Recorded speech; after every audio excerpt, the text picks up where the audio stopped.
Hello दोस्तों, नमस्कार। कंचलता अधि गीत में आप सभी दर्शकों का तहे दिल से हार्दिक स्वागत अभिनंदन करती हूँ।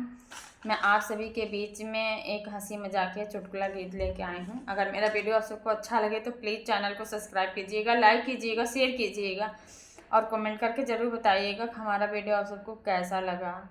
तो चलिए सुनाते हैं।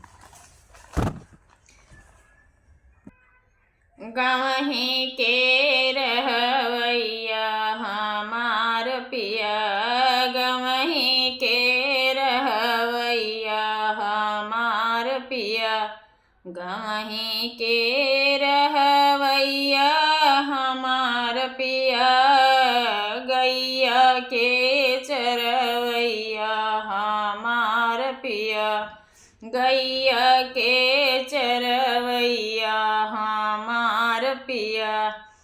तब तो कहा हमारे महला दो महला, तब तो कहा हमारे महला दो महला, तुहरे नाही मड़ैया हमार पिया, तुहरे नाही मड़ैया हमार पिया, गाँवही के रहवैया हमार पिया, गाँवही के रहवैया हमार पिया, गाँवही के रहवैया हमार पिया, भैंसी के चरवैया हमार पिया, भैंसी के चरवैया हमार पिया।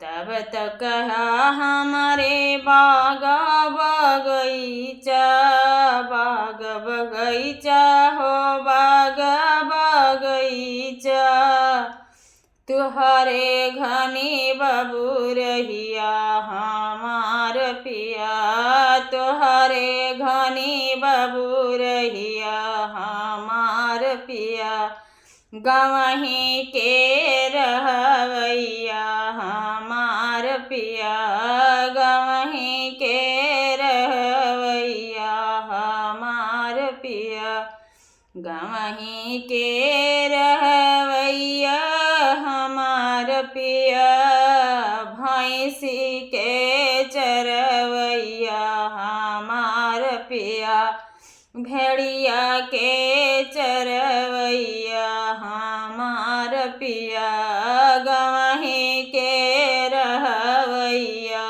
हमार पिया।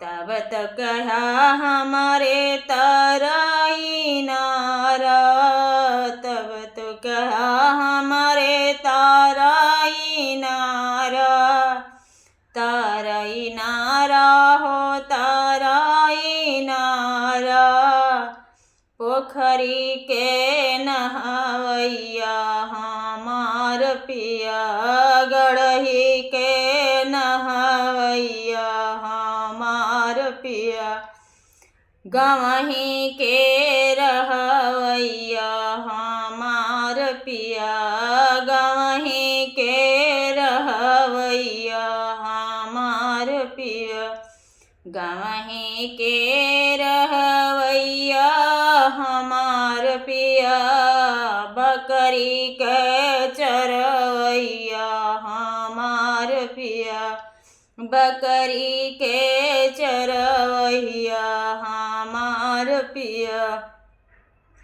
तब तो कहा हमारे कारबा मारुति, कारबा मारुति हो कारबा मारुति, गदह पे बैठी घुमावैया हमार पिया, गदह पे बैठी घुमावैया हमार पिया, गाँवही के रहवैया हमार पिया, गाँवही के रहवैया हमार पिया, गाँवही के रहवैया हमार पिया, भैंसी के चरवैया हमार पिया, गैया के चरवैया हमार पिया।